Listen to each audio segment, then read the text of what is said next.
É um grande prazer estar aqui hoje. Estou muito honrado de poder ser parte desta reunião. Eu trago cumprimentos de Boston e da comunidade cristã lá. É minha sexta viagem para São Paulo nos últimos 3 anos. Adoro seu país, adoro sua igreja e eu estarei lá com um grande prazer amanhã. Adoro o seu filé e o seu brigadeiro. E hoje eu quero lhes mostrar coisas que eu aprendi nos últimos 10 anos, enquanto eu estava pesquisando para o livro View from the Top. Esse estudo é o maior estudo de seu tipo. O último grande estudo envolvendo entrevistas com líderes sêniores foi feito por uma equipe de pesquisadores na Universidade de Columbia, em Nova York, em 70. Para aquele estudo, entrevistaram 545 líderes sênior. Minha meta era 546, um a mais. Eu queria ser o maior. No fim, eu entrevistei 550. Incluiu uma ampla gama de pessoas. Foi uma década da minha vida para fazer entrevistas. As entrevistas foram feitas nos Estados Unidos, mas os líderes representavam vários países e etnias. A meta era tentar descobrir o que torna a liderança, o que faz a liderança funcionar no século XXI. E eu, como cristão, estava muito interessado em como poderíamos pensar teologicamente sobre a liderança. Então, eu quero lhes dizer algumas dessas ideias, ou esses insights. Os projetos tinham entrevistas com pessoas incríveis. Entrevistei antigos presidentes dos Estados Unidos, George Bush e Jimmy Carter. Entrevistei secretários de Estado como Colin Powell, chefes de grandes ONGs, incluindo os presidentes de Princeton, Harvard e Stanford, são universidades. E também 250 CEOs das maiores empresas do mundo. Hoje vou focalizar os comentários sobre liderança em momentos de crises.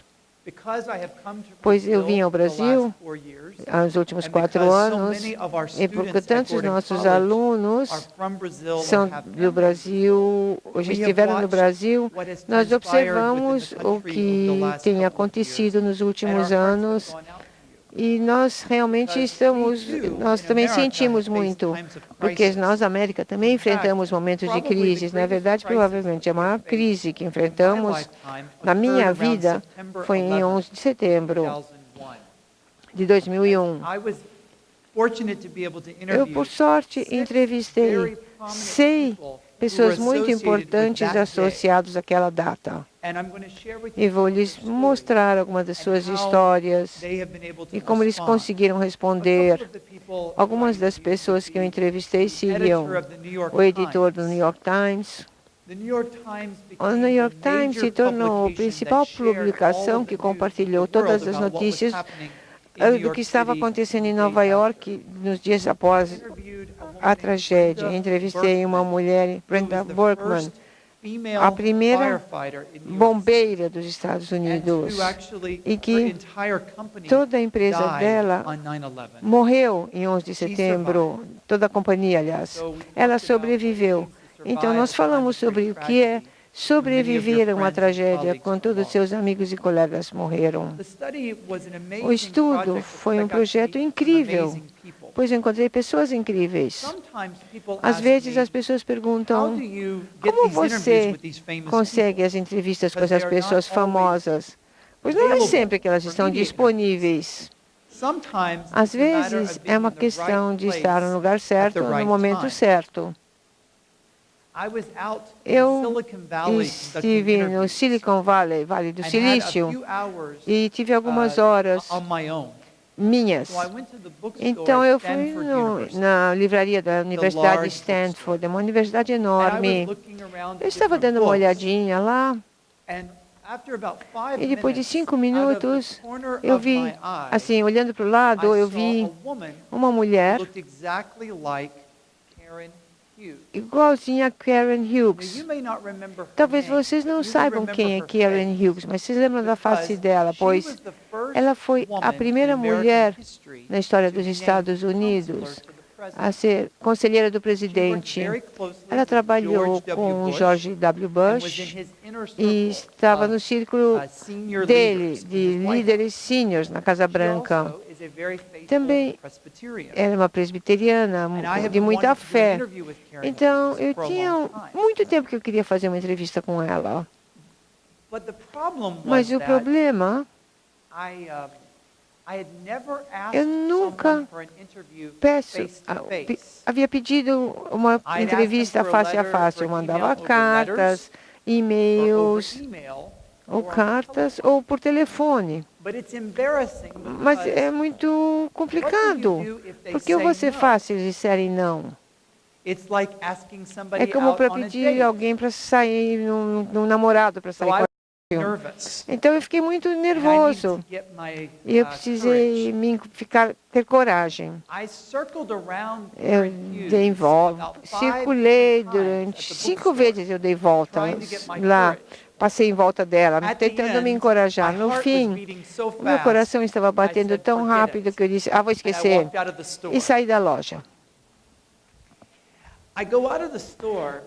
Eu saí da loja e tinha uma praça grande na frente dessa livraria e eu fiquei pensando, o que aconteceu? Por que eu fiquei tão nervoso? E se ela dissesse não? Ela esqueceria em 5 minutos, eu lembraria pelo resto da minha vida. No final, eu decidi voltar para dentro da livraria e eu não consegui encontrá-la. Então eu pensei, Deus está me punindo porque eu não fui corajoso o suficiente. No final, eu vi que ela estava no andar de cima, subindo as escadas. Eu comecei a subir as escadas, desculpa, e eu percebi que eu não sabia como que eu deveria abordá-la. Eu deveria chamar de Madame Conselheira, Senhora Conselheira, ou Conselheira Hughes, Senhora Hughes. Olá, Karen. Eu não sabia o que falar. Eu cheguei perto dela e eu não tinha decidido ainda. Então eu toquei no ombro dela, dei um tapinha no ombro dela, ela se virou para mim. Eu tenho a tendência de, quando eu fico nervoso, de ter manchas vermelhas, né, na minha cara. Na medida que ela virava, eu conseguia sentir o sangue subindo na minha cabeça. Eu falei, Senhora Hughes, meu nome é Michael Lindsay, eu estou aqui para fazer algumas entrevistas e eu entendo que sua fé é importante para você. Eu queria saber se você pode participar do meu estudo.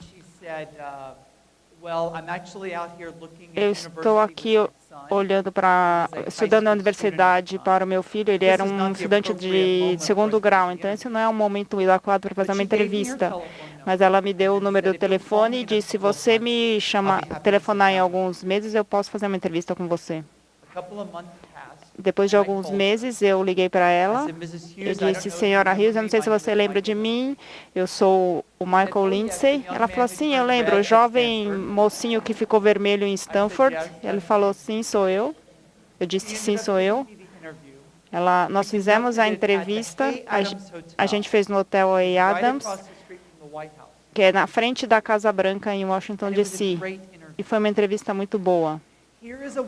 Aqui tem uma mulher, uma cristã fiel, que nunca esperou que a sua vida a levasse à Casa Branca.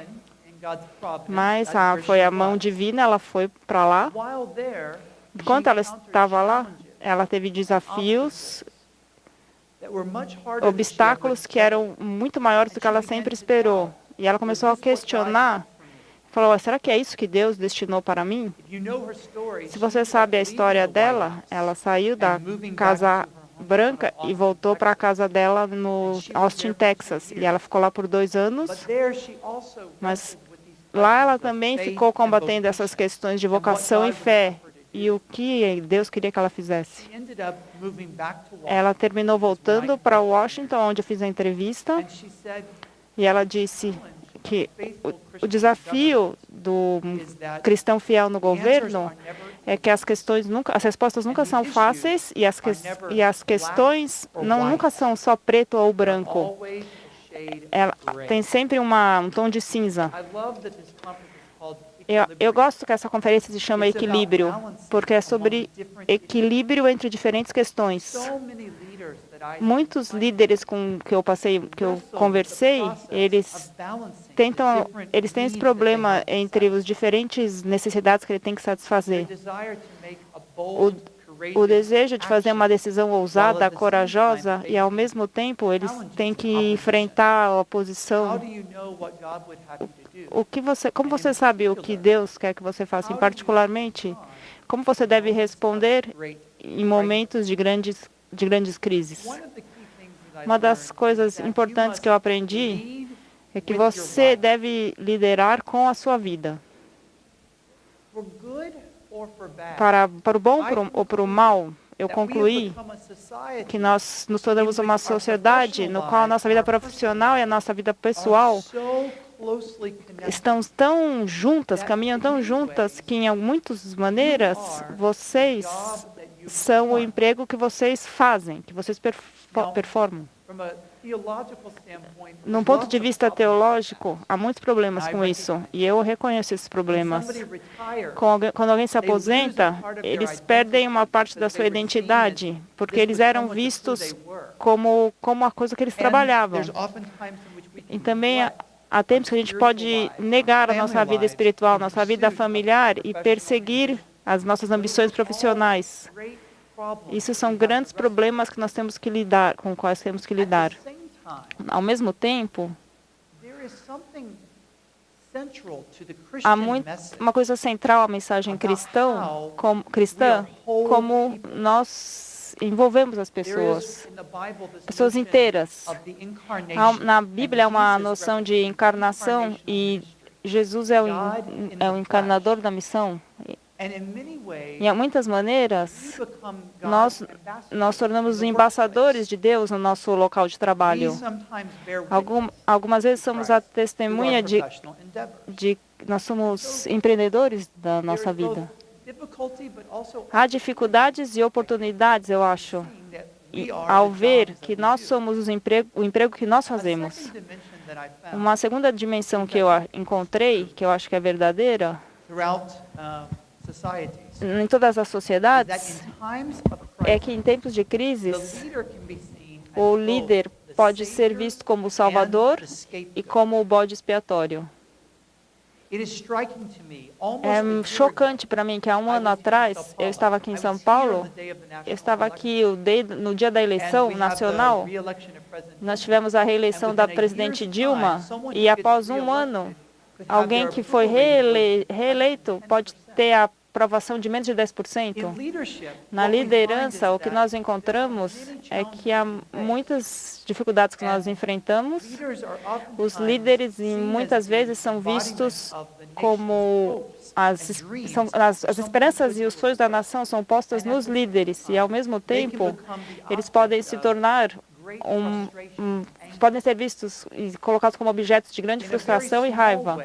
De uma maneira muito pequena, como presidente da universidade, eu experimentei ser visto como o salvador da instituição e, ao mesmo tempo, como o bode expiatório. E algumas vezes acontece na mesma crise isso. Para algumas pessoas, o líder é visto como a pessoa que vai salvar a instituição, que salva a instituição, e para outras pessoas é a pessoa que está arruinando a instituição. Isso é porque, quando você é um líder, você não pode confiar em outras pessoas para te dar a sua identidade. Você deve usar a sua fé, deve estar enraizado na sua fé. Você é como se fosse você está preso a uma rocha. Então você não vai ser jogado entre as duas opiniões. Há umas pesquisadores da Universidade de Harvard, chamado Heifetz e Linsky, que escreveram sobre crise, e disseram que há 3 fases de toda a crise. A primeira fase que eles descreveram é a fase de preparação.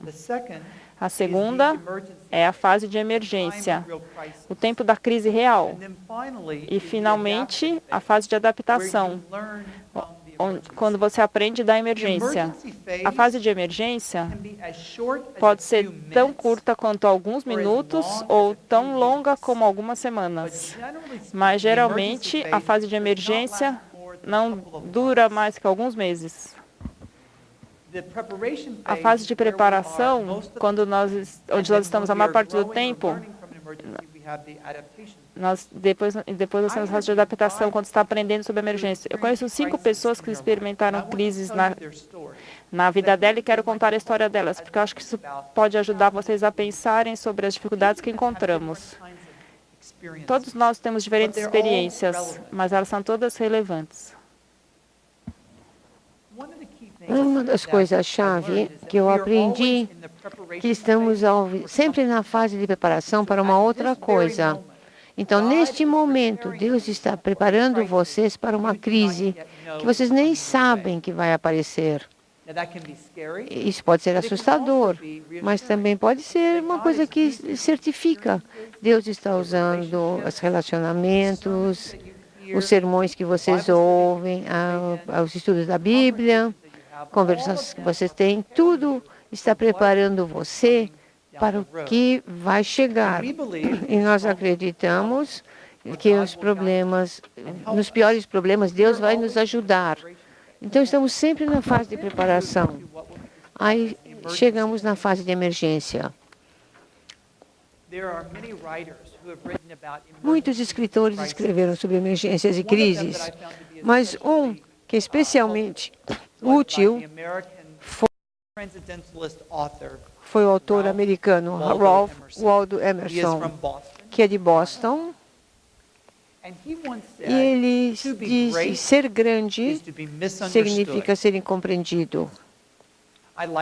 Eu adoro, porque acho que eu sou incompreendido muitas vezes, então eu gosto de pensar que isso é um sinal de grandeza. Uma das pessoas que eu encontrei, esta mulher, ela é Nan Cohen. Ela foi a presidente do Colégio Wesley, o Colégio de Artes Liberais Elite de Mulheres, em Boston. Mais tarde, ela se transformou presidente da Universidade Duke, na Carolina do Norte. Nan me contou a história sobre uma das maiores crises que ela enfrentou como presidente de uma universidade, de um college. Um grupo de alunos na década de 80 queria que Wesley mudasse os investimentos para o colégio. Queriam tirar todos os investimentos na África do Sul devido ao apartheid naquele país. Vocês lembram, na década de 80, havia muitos países que pensavam sobre isso. E muitas empresas enfrentavam questões, pois faziam isso, estavam na África do Sul. E os alunos desse college fizeram um lobby para que a presidente cortasse as ligações com a África do Sul, 84, 85. A doutora Cohen disse, ela não foi persuadida pelos alunos, eles realmente arguíram muito bem. Então, finalmente, ela concordou com eles. Então, o trabalho dela era conversar com a diretoria que tomou essa decisão. Ela disse, eu tentei tanto arguir, fazer um caso de valor para eles. Eles explicaram porque eu achei que nós deveríamos tirar os investimentos da África do Sul. Mas, no fim, ela disse, não tive sucesso. E a diretoria decidiu não mudar as políticas. Foi aí o trabalho dela voltar e conversar com os alunos que estavam nos primeiros degraus do prédio da administração. Ela foi lá e lhes disse que a diretoria havia decidido que não cortaria os investimentos na África do Sul. E os alunos ficaram muito zangados. Ela disse, eu queria dizer a eles que eu estou do lado de vocês. Eu concordo com vocês, mas o desafio da liderança é que você não consegue sempre dizer tudo para todos. Os alunos ficaram zangados e disseram, imediatamente se dispersaram, foram embora e decidiram bloquear todas as estradas que saíam do campo, todas as ruas que saíam do campus. Eles deitaram nas ruas. Ela disse, durante 1 ou 2 horas, esse foi um ato de desobediência civil que ela respeitou. Mas depois de 5 ou 6 horas, era o momento que eles deviam se levantar. A diretoria não podia sair do campus, estavam ali presos. Outras pessoas não podiam entrar no campus. Era uma situação bem complicada. Ela tentou argumentar os alunos, persuadi-los a sair, mas eles não queriam sair. No fim, eles foram presos. O problema é que a cadeia local era muito pequena para prender 150 alunos. Então, eles foram levados para uma prisão de segurança máxima. Não é o que ela queria fazer com os alunos. Se tornou um problema muito grande na mídia. As pessoas todo mundo ficou muito bravo. E ela disse, o problema é que eu não consegui dizer aos alunos que eu estava do lado deles. Eles não compreenderam, eles acharam que eu não acreditava neles, eu não os apoiava. Mas, na verdade, a liderança nos momentos de crises significa que você não pode dizer tudo o que você sabe. Na verdade, eu acho que uma das atos mais significativos da liderança ocorre longe das luzes, longe de onde você e eu estamos. Existe na liderança o que eu descrevo no livro como um iceberg de fato. Vocês conhecem o iceberg? Vocês veem a pontinha do iceberg, mas há uma massa enorme de gelo abaixo da superfície. A maioria da liderança é assim.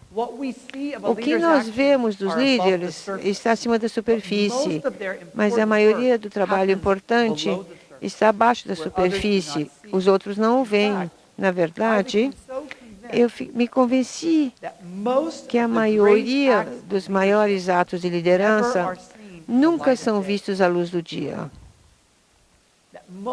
A maioria dos melhores lideranças ocorrem quando as outras pessoas nem sabem disso.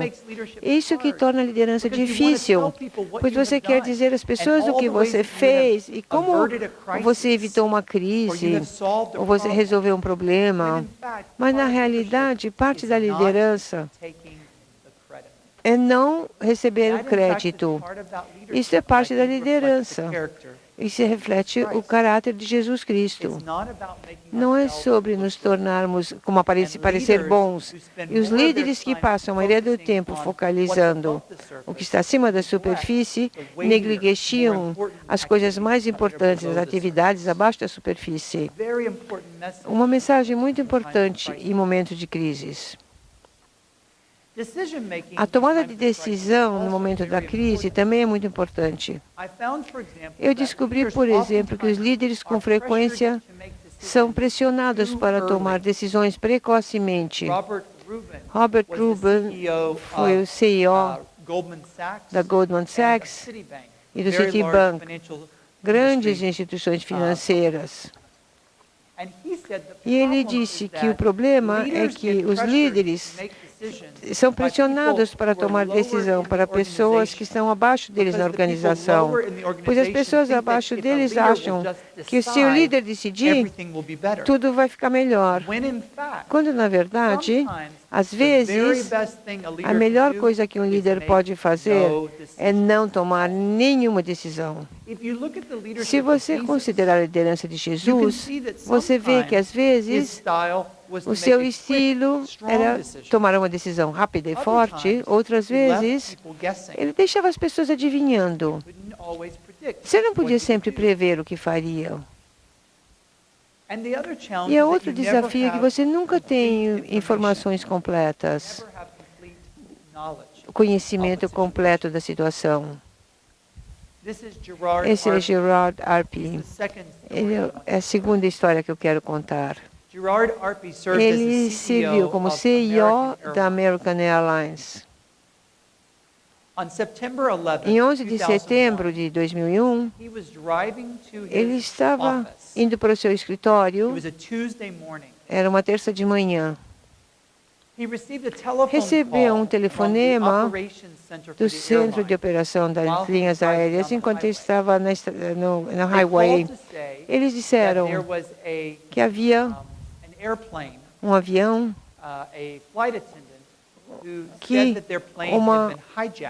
que uma aeromoça disse que o avião havia sido raptado. Eles estavam tentando verificar o que acontecia.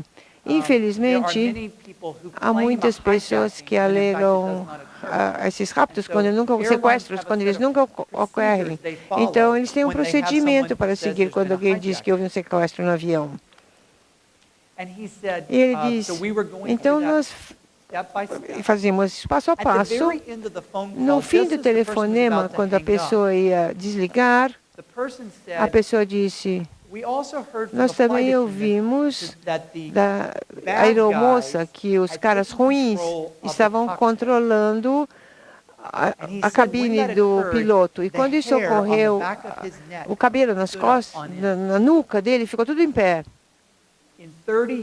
Em 30 anos no negócio de aerolinhas, de aviões, de aviação, ele nunca tinha ouvido falar sobre isso. Ele continuou a guiar. 2 minutos depois, o centro de operação telefonou de novo para dizer que um segundo avião havia sido... relatava um sequestro. Ele disse, nunca tinha acontecido antes. E ele começou a pensar o que é a coisa certa para fazer. 2 aviões ditos sequestrados e não podemos confirmar. Mas ficamos muito preocupados e perdemos contato com eles, com os aviões. Ele disse, eu tinha que tomar decisões se aterrizaríamos todos os aviões, todos os aviões da companhia precisariam aterrissar imediatamente. Aquela uma decisão, mesmo se fosse revertida uma hora depois, teria custado $5 milhões. E ele precisou tomar essa decisão em 2 minutos. Gerard é um cristão, e ele disse, ele rezou enquanto estava dirigindo e pediu orientação de Deus. E disse, eu percebi que eu estava procurando informações completas, mas no momento de crise não existe. E, na verdade, uma das coisas interessantes sobre crises é que nunca se desenvolve seu caráter, só revela seu caráter. Crises não desenvolvem caracteres, elas revelam os caracteres. Ele decidiu que se ele fosse um piloto naquele momento, ele queria aterrissar, então ter mais informação. É a decisão que ele tomou. Nós sabemos que foi a decisão certa, mas a liderança no momento de crise exige que você se baseie no seu instinto. E é por isso que você precisa desenvolver seu caráter. Todo dia, pois estamos nos preparando para as crises que podem chegar. E uma vida ativa de orações, a prática da leitura das Escrituras, estar numa comunidade, são formas que nós cultivamos tipos de virtudes e caráteres que nos preparam para tomar as decisões certas nos momentos de crises. A terceira pessoa que eu entrevistei também tinha conexão com 11/9, este homem, Andy Cart. Ele era da equipe do Casa Branca. Essa foto é o momento quando o presidente recebeu a notícia da segunda torre do World Center que foi atingida pelo avião. Nesse momento, o chefe do staff está dizendo ao presidente sobre a crise. A esposa de Andy Card é uma ministra metodista. E a despeito dele trabalhar muito tempo, eles disseram, chegaram a um acordo de que toda manhã eles se levantariam e rezariam. Andy Card saía todo dia para trabalhar às 5h50 da manhã. Saía para trabalhar. Desculpem, às 5h15, ele chegava na Casa Branca às 5h45 e ficava na Casa Branca até o momento que o presidente saísse à noite. Isto seria às 7h da noite, às vezes 11h da noite. Trabalhavam muito. Mas Andy acreditava que é necessário ter um relacionamento ativo com Deus para sustentá-lo com os desafios de um trabalho difícil. Talvez nós tenhamos que enfrentar crises que essas pessoas enfrentaram em 11 de setembro, mas cada um de nós encontra desafios que ocorrem. E parte disso é ter fé para que possamos enfrentar os desafios que chegarão. Andy continua ter essa vida devocional diária, mas ele disse, nunca rezei tanto quanto nos anos trabalhando na Casa Branca. Da mesma forma, Jimmy Carter, quando eu entrevistei, disse, os 4 anos que eu passei na Casa Branca foram os anos que ele rezou mais na vida dele, antes ou depois disso. Grandes lideranças envolvem uma vida de orações. No final, você sai da fase de emergência e vai para a fase de adaptação, onde você está respondendo e fazendo ajustes. A Condoleezza Rice cresceu no sul dos Estados Unidos. O pai dela era um educador e um presbiteriano.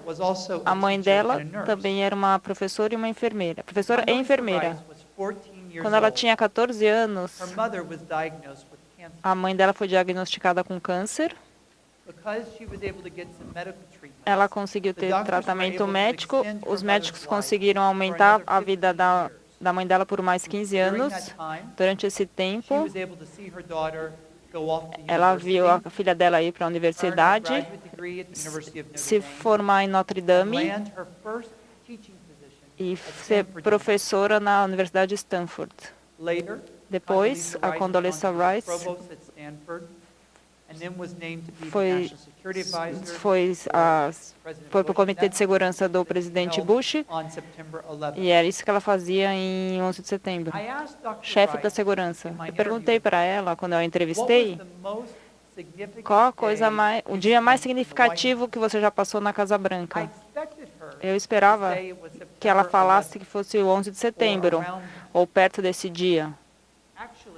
Na verdade, ela falou que o dia mais significativo foi no verão de 2002, verão americano.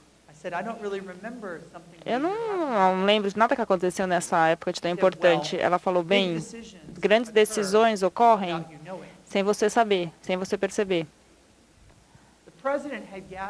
O presidente juntou 15 dos seus conselheiros mais próximos no Salão Oval, e esses conselheiros ficaram debatendo uma decisão para alocar 15 bilhões de dólares para abordar a epidemia de AIDS no Saara, no Sudáfrica. Isso era o dinheiro gasto dos impostos dos americanos. Havia uma crise na África e, na verdade, milhares de pessoas estavam morrendo de AIDS toda semana, os pais estavam morrendo, deixando muitos órfãos sozinhos, sem pais. havia conhecimento médico suficiente para aumentar a vida desses pais. Não ia curar a AIDS, mas podia estender a vida desses pais por mais 15 anos. Era muito caro, os tratamentos médicos eram muito caros e haviam questões se os países da África iam poder ter a infraestrutura para entregar esses remédios.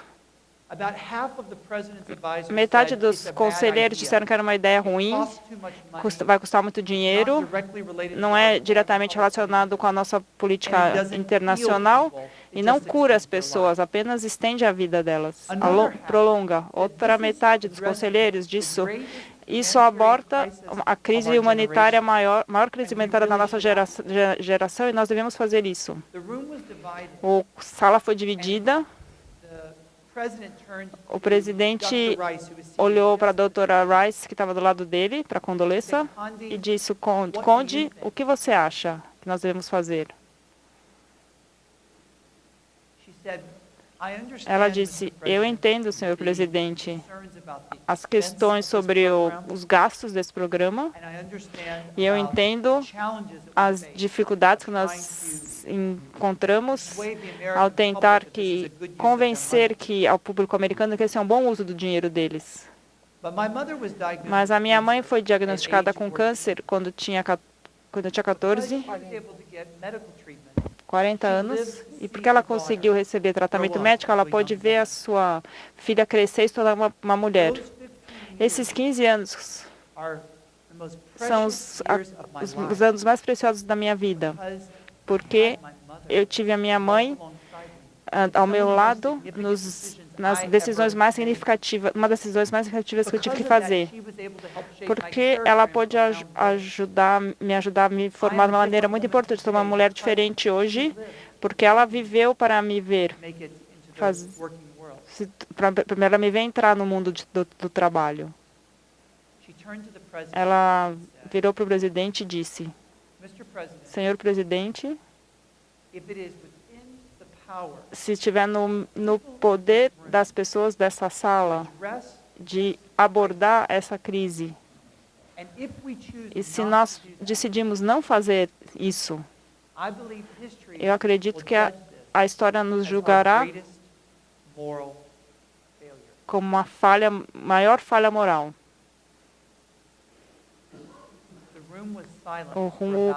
A sala ficou em silêncio por um tempo. 1 minuto com o presidente é muito tempo com ele. No final, o presidente falou: eu acho que nós sabemos o que devemos fazer. E, na verdade, o presidente tomou essa decisão. Se os americanos gostam ou não do George Bush, essa decisão política é vista como o maior feito político de toda a sua presidência. E ocorreu porque uma mulher falou das suas próprias experiências, adaptadas de uma crise que ela teve na sua vida, no começo da sua vida, foi capaz de fazer algo para beneficiar outras pessoas. A coisa mais nobre que vocês... uma maneira de usar o poder de forma mais nobre é que quando nós usamos o poder que nós recebemos para ajudar e servir aqueles que não têm tanto. Isso é como você lidera no modo de Jesus. É como você começa a liderar com sua vida. Eu entrevistei 500 pessoas incríveis. Mas o meu favorito é este homem. O nome dele é Mike Ullman. Ele tem dislexia grave, o que torna difícil para que ele faz com que seja difícil ele ler. Ele tem um problema na coluna degenerativa que faz com que ele não consegue andar direito. Ele não pode subir no palco com escadas. Ele viaja num scooter motorizado chamado Segway. E, de alguma maneira, a sua liderança teve grandes desafios na sua vida. Mas ele segue Jesus Cristo e ele usa a sua liderança para distribuir amor. E ele é CEO da Macy's quando teve uma falência muito grande. Ele foi CEO do Duty Free Shops. Esse é o homem que inventou o conceito de Duty Free Shops nos aeroportos. Ele começou nos anos 90. Ele foi daí CEO da Louis Vuitton, o conglomerado de bens de luxo em Paris. E agora, ultimamente, ele é CEO da JCPenney, que trouxe também de uma falência. Quando ele deixou de ser presidente, 40% das famílias americanas estavam fazendo negócios com essa empresa todos os anos. No varejo, ele tinha o melhor serviço de atendimento ao consumidor. E era mais do que o Starbucks. Eu entrevistei muitas pessoas ao lado dele para entender qual que era a chave do sucesso dele. Na verdade, eram atos simples de autossacrifício. Ele fez a decisão de não usar os privilégios e as vantagens de um CEO. Mesmo que ele tenha dificuldade para andar, ele não pegava os lugares de estacionar mais perto do prédio. Embora ele pudesse ganhar muito dinheiro, ele concordou em ganhar $1 por dia quando a empresa estava numa crise econômica. E ele também demonstrou que nós aprendemos a amar através da dor em nossas vidas, quando a gente vive desafios. Mike Oldham, ele faz uma reflexão, ele reflete o melhor da liderança que eu encontrei nas 500 pessoas que eu entrevistei. Há indivíduos que seguem maneiras simples de demonstrar liderança. Eles mostram amor às pessoas que eles encontram. Eles comunicam esperança em momentos de crise e de desafios. E eles ficam juntos da sua fé nos momentos de desafio. A crise não desenvolve o nosso caráter, ela apenas revela o nosso caráter. Em momentos de crise, o que você quer demonstrar é as virtudes cristãs do coração: fé, esperança e amor. Mas a maior delas é o amor. Isso é como nós elevamos nossa contribuição que nós fazemos, não apenas para Cristo, mas também para o bem comum. Obrigado.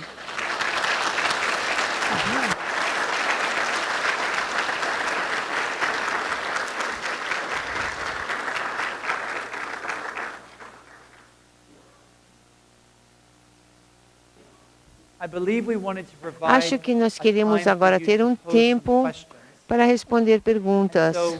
Então, se vocês quiserem pensar um momento, eu teria o máximo prazer em trabalhem sobre isso e vamos recolher as perguntas que vocês queiram fazer.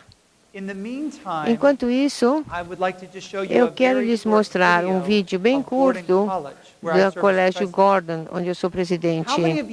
Quantos de vocês já estiveram em Boston? Levantem a mão. Quem esteve em Boston, levanta a mão. Alguns. É um lugar maravilhoso. O mundo todo vem estudar em Boston.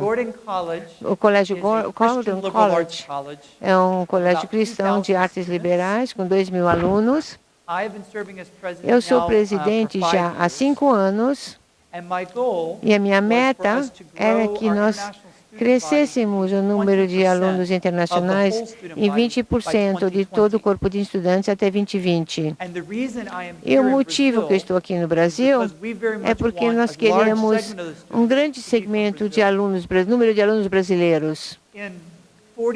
Em 40 anos, há 3 países que terão a maior população cristã do mundo: os Estados Unidos, a China e o Brasil. Estou aqui para recrutar seus filhos e filhas e trazê-los para Boston. Gordon é um lugar lindo, tem muitos alunos brasileiros, e eu tenho um vídeo que eu quero lhes mostrar. Então, para vocês terem uma ideia do nosso campus. E aí, vocês quiserem falar com meu colega, esta é Rachel. Rachel, você vem aqui, por favor. É a officer para o Brasil. E nós temos no lobby, então, por favor, se vocês quiserem um material, nós temos material em português e em inglês para vocês terem informações. Então, vamos ver o vídeo e será traduzido, e aí podemos responder perguntas. A missão do Gordon College é graduar pessoas em caráter cristão para preparar os líderes. Nós somos globais desde a nossa fundação em 1896. O que torna Gordon tão especial? É um local onde a fé cristã se transforma em trabalho acadêmico. Queremos que os estudantes cheguem às extremidades de conhecimento em suas pesquisas. Os professores sejam professores realmente comprometidos com a vida dos alunos. Esse é o tipo de escola que é o Gordon College. Um lugar onde você não é conhecido só pelo seu nome, mas os professores se importam por sua vida dentro de 10 a 20 anos e como podem ajudá-lo a desenvolvê-lo. Pois somos uma escola de arte liberal, podemos ter muito valor e uma ampla educação. Somos artistas, mas também ciências. Estamos informados em negócios e aprendemos história e literatura. Nossa capela é especialmente projetada para ajudar nossos estudantes para aprofundar sua fé. Há grupos de formação espiritual em todas as residências no campus. Temos 7 oportunidades todo semestre para que os alunos se envolvam em diferentes tipos de oportunidade de vida espiritual. É uma chance para pensar sobre a importância de sua fé e sua educação e sua vocação. Nós mandamos estudantes para missões patrocinadas pela escola para que eles façam uma diferença no mundo. Boston tem mais estudantes que qualquer outra cidade no planeta. Esta é a capital da educação. E nesse ambiente, Gordon é um papel muito especial. Tornar a Bíblia importante e para isso nos dá oportunidades para os alunos para se envolverem em pesquisa, desenvolvimento de liderança e também oportunidades de se transformar em líderes que ajudem a mudar os horizontes do lugar onde vivem. Isso é a escola. E nós vamos mudar o mundo, aprofundar a fé, elevar a contribuição. Eu acho que o Gordon College está bem posicionado para se tornar o college de arte, a escolha de college de artes liberais para pessoas do mundo inteiro.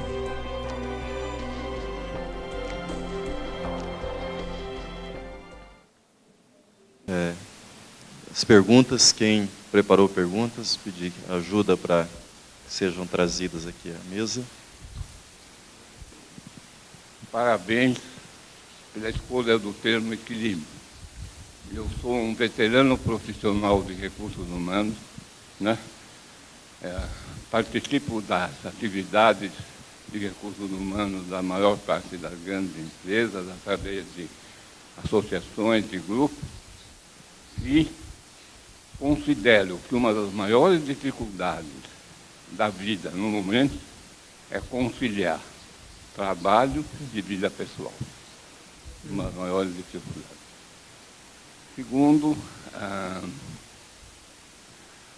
uma das grandes preocupações das empresas no momento é identificar e desenvolver líderes. Isso no meio empresarial. Gostaria de o senhor fazer algum comentário depois do meu terceiro comentário sobre qual é a situação no meio religioso para desenvolver líderes.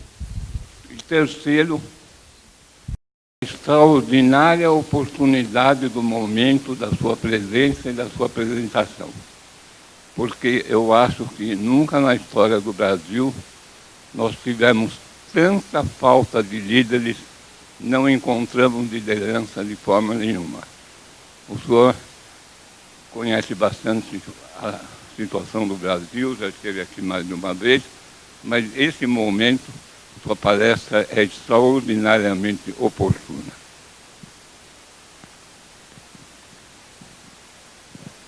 Thank you very much. Can you hear? Okay. Okay. I am very grateful. Agradeço I'm muito very grateful for the opportunity to think a about oportunidade de pensar how we sobre develop como desenvolver of líderes integrity de in integridade challenging times. em momentos de And I crise. spend a lot of time E eu with passo HR muito professionals tempo com os profissionais de because they relações really humanas, focused on developing pois a eles broader, são os que desenvolvem uma compreensão da liderança. in my research, Em minha I pesquisa, actually found that eu great descobri leaders que grandes were líderes characterized more se by caracterizam breadth, mais understanding, pela and depth. amplitude da compreensão do que pela profundidade da compreensão. Eu não sei como é no Brasil, mas nos Estados Unidos, a maioria dos negócios recompensam as pessoas que são especialistas em uma área em especial. Mas quanto mais você sobe na organização, mais amplo precisa ser seu horizonte. É um desafio, porque você encontra as pessoas que têm horizonte, mas você recompensa as pessoas que têm profundidade. Na minha pesquisa, nós descobrimos que as décadas críticas para identificar grandes líderes é quando as pessoas estão entre 20 e 30 anos. E é um conjunto de habilidades que procuramos. No livro, nós chamamos uma abordagem da arte liberal à vida. É a ideia de que alguém tem uma ampla compreensão de muitos assuntos diferentes. E quando eu faço consultoria para os CEOs, eles me perguntam, como eu sei quem será o próximo grande CEO da minha empresa? Eu digo para convidar 10 ou 12 candidatos para um jantar com diferentes pessoas e ver quem é o melhor conversador, quem conversa com todas as outras pessoas. Pois liderança hoje é sobre relacionamentos.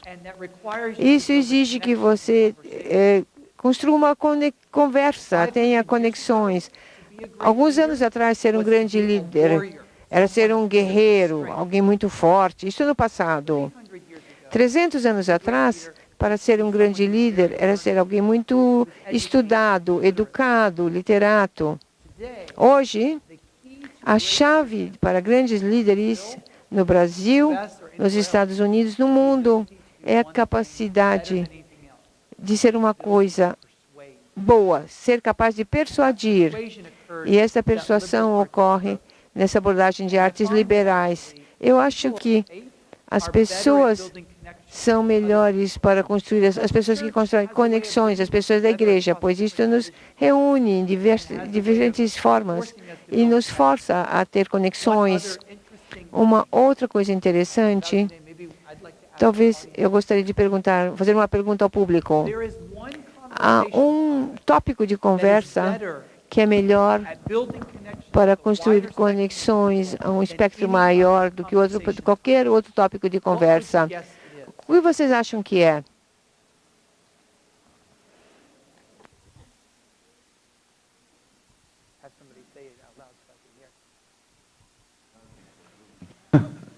Pode falar. Em Brasil, it's soccer. No mundo inteiro, é esportes. Esportes são a grande conexão. Permite que você conecte com níveis diferentes, tanto educação alta ou baixa, pessoas ricas ou pobres. Esporte é a ponte. Eu digo aos alunos, vocês não precisam ser um fã de futebol, mas você precisa saber bastante para conseguir ter uma conversinha sobre Vou isso. passar, então, a leitura das perguntas. Para tomar uma decisão importante, o líder deve previamente consultar sua assessoria ou decidir sozinho? Foram dados 2 exemplos, o da American Airlines, decisão individual, e do presidente Bush, brainstorm com assessoria.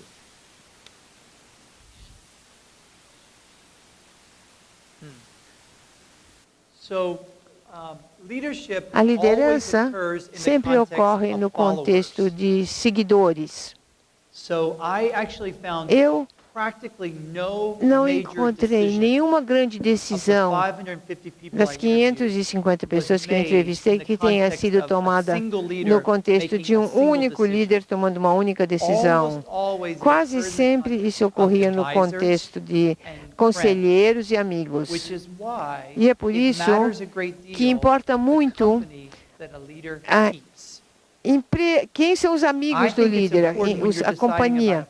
Quando você decide sobre um líder político, um líder de negócios, um líder da igreja, é conhecer o círculo de amigos e conselheiros, pois isso vai revelar o tipo de pessoas que eles consultam ao tomar decisões importantes. Como os líderes constroem confiança em tempos de crise se não podem dizer toda a verdade?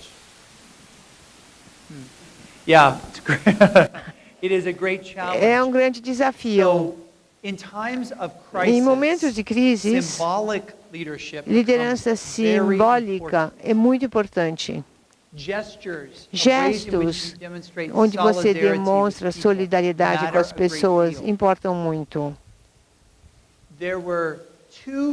Houve 2 momentos durante a presidência do George Bush que refletiram uma ação simbólica. Uma vez ele foi muito errado, outra vez muito certo. O errado aconteceu quando o furacão Katrina atingiu Nova Orleans e houve inundações terríveis. Ele decidiu não ir para Nova Orleans, mas ele voou sobre a cidade. E eu vi uma foto do presidente olhando pela janela do Air Force One, vendo a cidade inundada. E ele comunicou tanto para os americanos que ele não ligava, que nada interessava. Em contraste com isso, com o que ele fez alguns dias depois do 11 de setembro, ele foi ao local do desastre e ele pegou um microfone, aqueles microfones na mão, para que as pessoas pudessem ouvir. Eles não ouviam. E ele disse: talvez vocês não possam me ouvir, mas eu ouço vocês. Foi um momento em que ele inspirou confiança só pelas ações, pela sua ação, atitude. As formas mais profundas de ações em tempos de crise são ações de autossacrifício. Decidir não pensar nas próprias ambições, mas trabalhar para as outras pessoas. Ser humilde. Tentar demonstrar preocupação com as outras pessoas. Esta é a coisa mais importante que o líder pode fazer, mesmo se eles não podem contar a verdade ou toda a história. Lerei 2 perguntas seguidas, porque elas têm temas que têm afinidade. Como a fé, na fase de emergência da crise, pode auxiliar na tomada de decisão e ação? A segunda questão, próxima, é realmente possível o desenvolvimento de... somente essa questão, as 2 próximas é que eu vou juntar.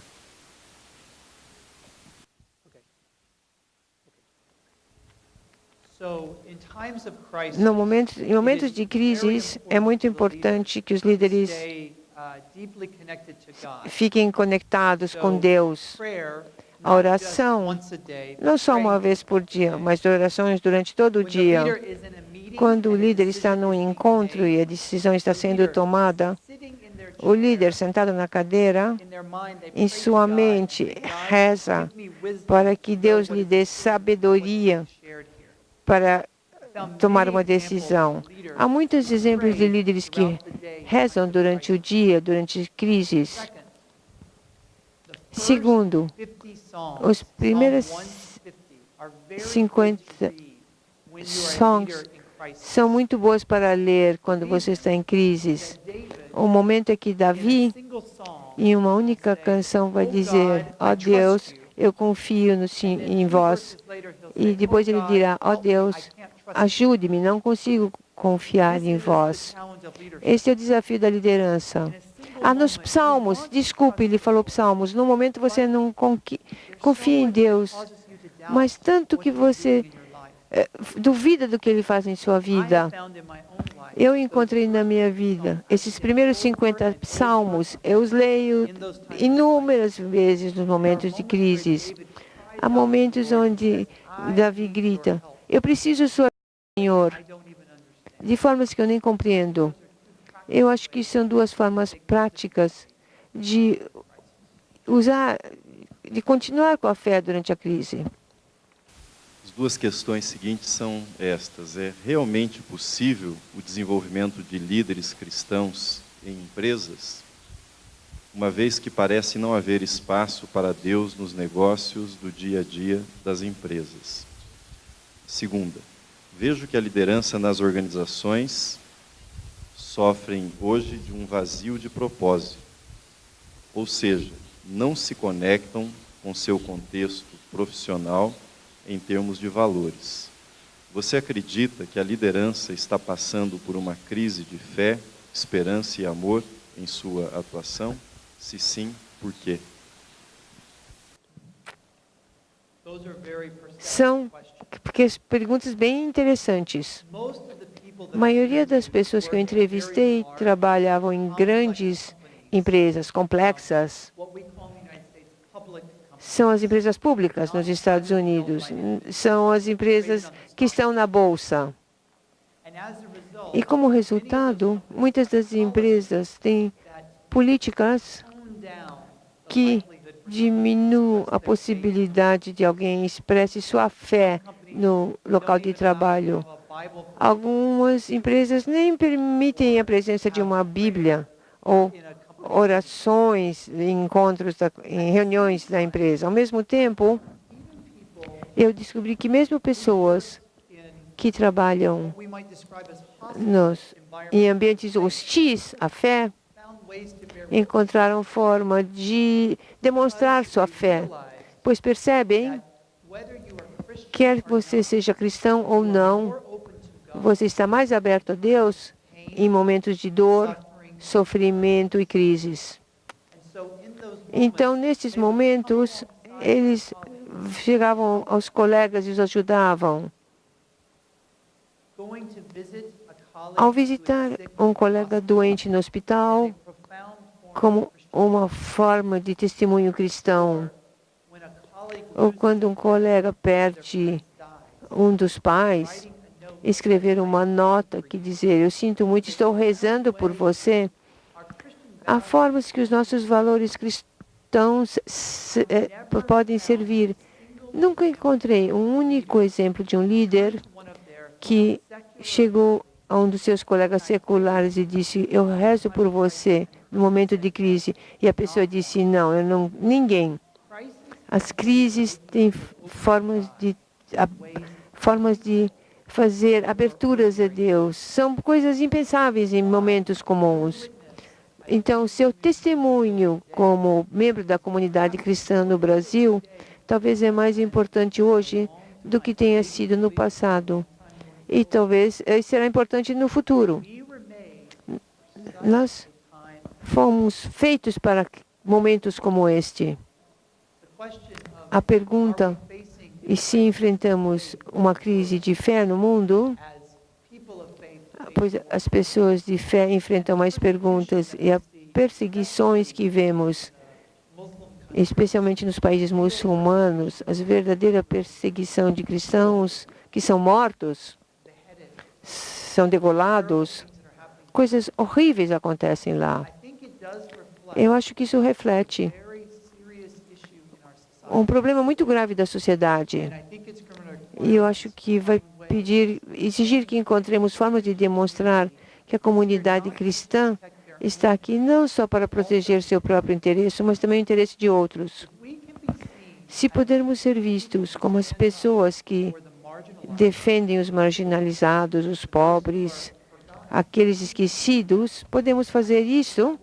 Isto seria uma forma importante de sermos vistos como responsáveis pelo bem comum. Neste momento de crise econômica que o Brasil enfrenta, o tipo de coisas que vocês viram no vídeo, as coisas que vocês fazem, eu vi no vídeo, as atitudes positivas, ajudar as pessoas na área de saúde e serviços sociais, isso é muito importante. E é uma forma muito importante de testemunho cristão. A última questão, vou pedir a compreensão de todos que gostariam ainda de perguntar e prosseguir. Essa conversa pode ir longe, né? Há muito assunto e certamente a palestra suscitou muitas questões, mas nós vamos encerrar com essa questão.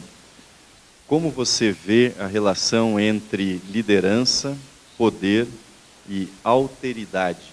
Alteridade é um termo filosófico.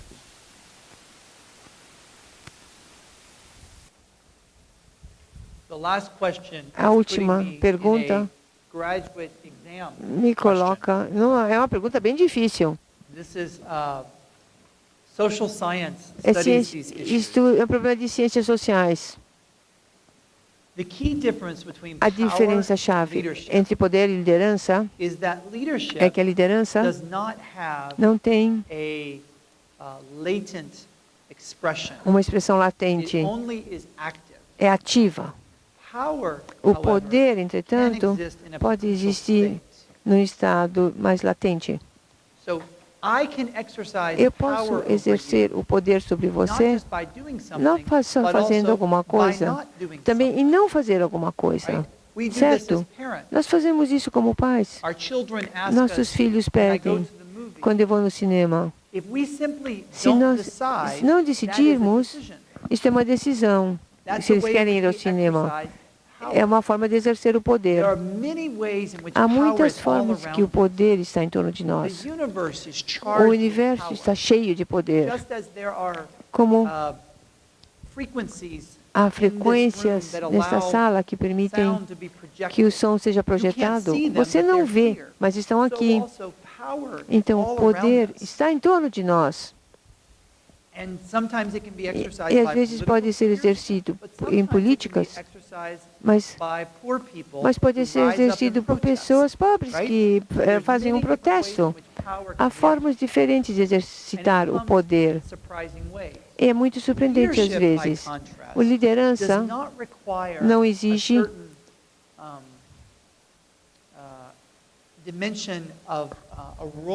dimensão de um papel. A liderança existe em grupos pequenos, né?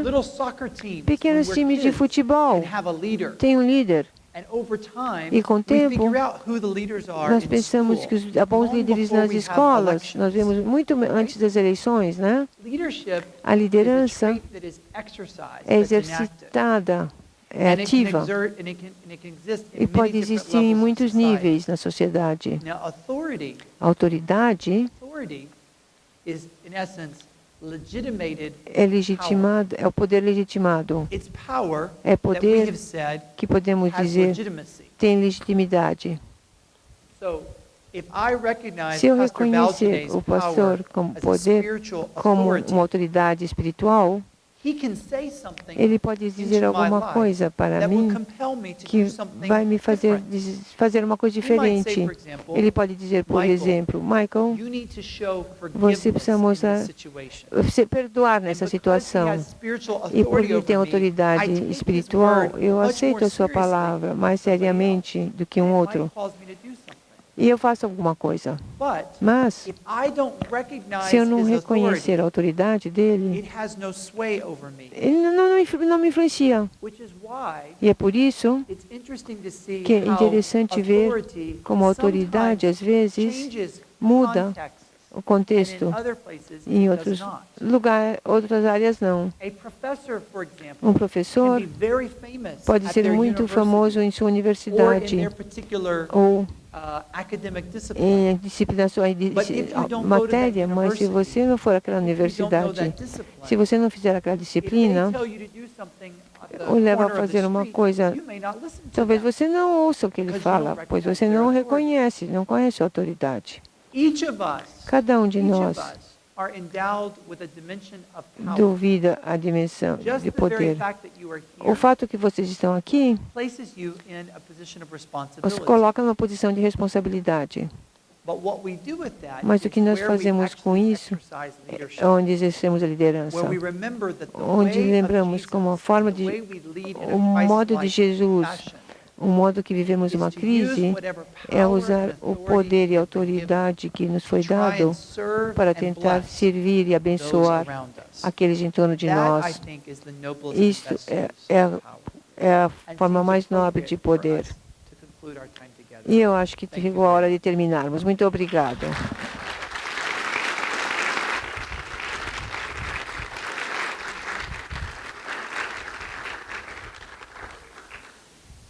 Com certeza teríamos muitas outras perguntas para fazer e até gostaríamos de ter uma continuação, né, uma segunda parte dessa apresentação tão interessante, mas estamos nos aproximando do final.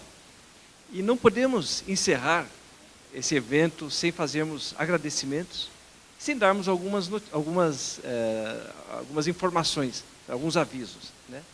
Primeiramente, os agradecimentos. Em nome da Fundação Mary Spears, nós queremos agradecer, primeiramente, não estou ouvindo bem?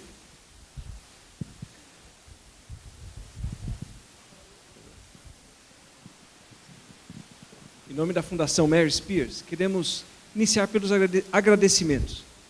Primeiramente, agradecendo, né, a todos que tornaram possível a realização desse evento. E começamos agradecendo por aqueles que estiveram diretamente ligados com os detalhes da organização do evento.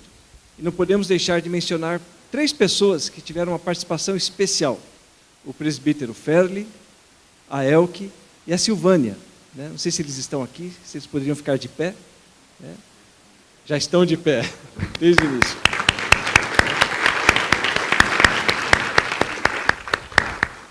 Também gostaríamos de agradecer muito o Dr. Lindsay. Precisamos expressar a nossa apreciação, nossa gratidão por essa apresentação tão clara, tão inspiradora. E só podemos dizer que já estamos esperando ansiosamente o seu retorno, né, num próximo evento futuro do Equilíbrio. Muito obrigado mesmo.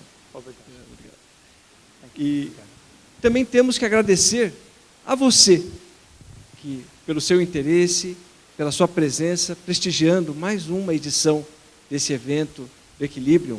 Queremos agradecer porque sem a sua presença não haveria razão de ser para esse evento. Muito obrigado mesmo. E gostaríamos de avisar também que quem quiser continuar a ouvir o Dr. Lindsay, ele estará amanhã na primeira igreja, no culto da manhã, às 10h45, na Catedral Evangélica, na rua Nestor Pestana, amanhã na parte da manhã.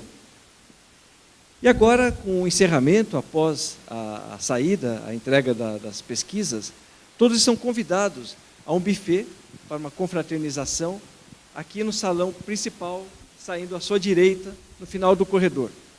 Novamente, muito obrigado. Esperamos todos aqui novamente na próxima edição do projeto Equilibrium. Muito obrigado.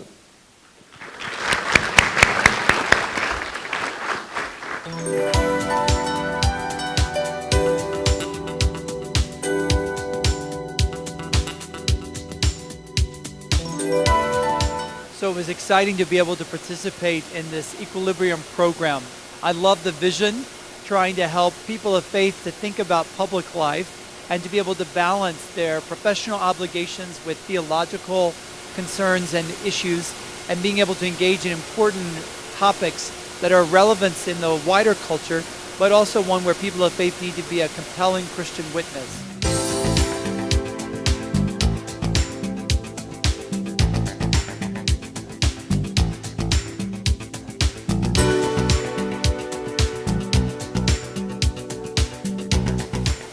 vinda do Dr. Michael Lindsay é muito importante pela experiência que ele tem, pelo rigor acadêmico, as pessoas, a posição dessas pessoas na sociedade americana e global, e principalmente a leitura cristã que ele faz do papel da liderança. Eu acho que a palestra dele tem muito a oferecer em termos de reflexão, de contribuição para o aprofundamento dessa discussão sobre liderança no nosso país.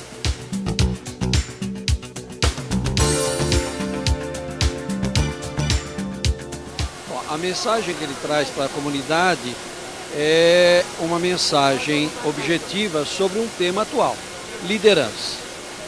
Nós vivemos crises em toda a história, mas hoje nós vivemos sobretudo a crise da liderança. Então, eu vejo a participação do Dr. Michael oportuna e de grande valia para todos nós. A Fundação Mary Spears tomou iniciativa para trazê-lo.